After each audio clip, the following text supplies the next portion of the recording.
Dans le cadre du projet de création d'une nouvelle ligne de métro E vers l'ouest lyonnais, 2 scénarios ont été retenus par les études. Le premier envisage de relier Tassin dans le secteur d'Alaï à Bellecour, tandis que le second scénario prévoit toujours de partir d'Alaï, mais à destination cette fois-ci d'Hôtel de Ville, en passant par la gare Saint-Paul. Pour mieux comprendre les enjeux d'une telle réalisation et afin que chacun puisse apporter sa contribution, une grande concertation est organisée jusqu'au 6 mai sur Internet, sur le site métro-e-citral.fr. Des ateliers ainsi que des réunions publiques sont également organisés dans l'ouest lyonnais, comme ce soir à Francheville, afin d'échanger directement avec les habitants locaux et recueillir leurs avis. Choix du scénario, est-ce que c'est Alaï-Bellecour, est-ce que c'est Alaï-Hôtel de Ville? Choix des stations, puisqu'il y a des possibilités alternatives.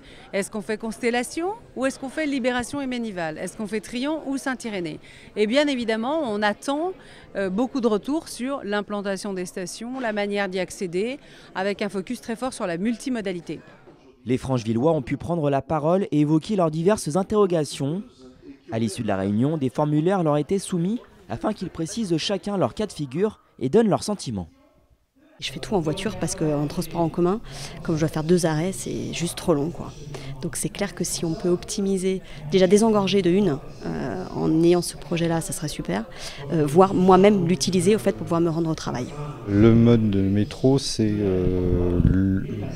moi, non seulement le plus efficace, mais peut-être même le seul efficace réellement quand on prend vraiment les transports en commun tous les jours. Enfin, que ça aille à Bellecour ou à Hôtel de Ville, c'est pas le plus important, quoi.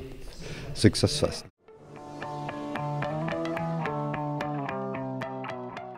Ça va, mais détends-toi, oh là là! Qu'est-ce qu'il y a? Je t'ai à peine touché là, ça y est, tout de suite. Ouais, non mais juste en fait je suis pas d'accord, donc tu vas là-bas et moi je vais ici et c'est tout. Ouais, c'est ça, ouais.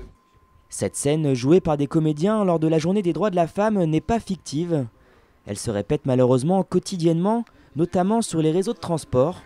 Dès avril 2019, assermentés, les contrôleurs du réseau TCL pourront constater cette infraction et délivrer des amendes allant de 90 à 750 €. Non en fait. Pour lutter contre l'insécurité et le harcèlement sexiste, le Citral a également lancé depuis le 8 mars l'expérimentation de la descente à la demande après 22 heures sur la ligne C14. En allant à côté du chauffeur, en lui signalant qu'on veut descendre immédiatement à proximité, eh bien on puisse descendre sans attendre d'être entre les arrêts réglementaires, puisqu'on sait que ça peut être des fois plusieurs centaines de mètres. Et donc l'enjeu, c'est de pouvoir se dire je peux prendre une ligne de soir, puisque mon habitation est toute proche et que je sais que je vais pouvoir descendre tout de suite. À partir du 15 avril, le dispositif déployé chaque soir après 22 heures sera étendu aux lignes 7, 52, C5 et C12.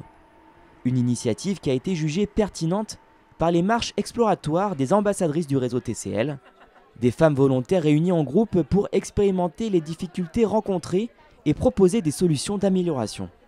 Le travail, c'était d'observer l'environnement, le trajet même à bord du bus, comment ça se passe, et tout ce qui se passe en dehors même du trajet, avant qu'on monte et en descendant du bus. Il me dit s'il y a quelqu'un qui est là, il va voir qu'il y a de la lumière du bus, il va voir qu'il y a le chauffeur de bus, donc c'est dissuasif.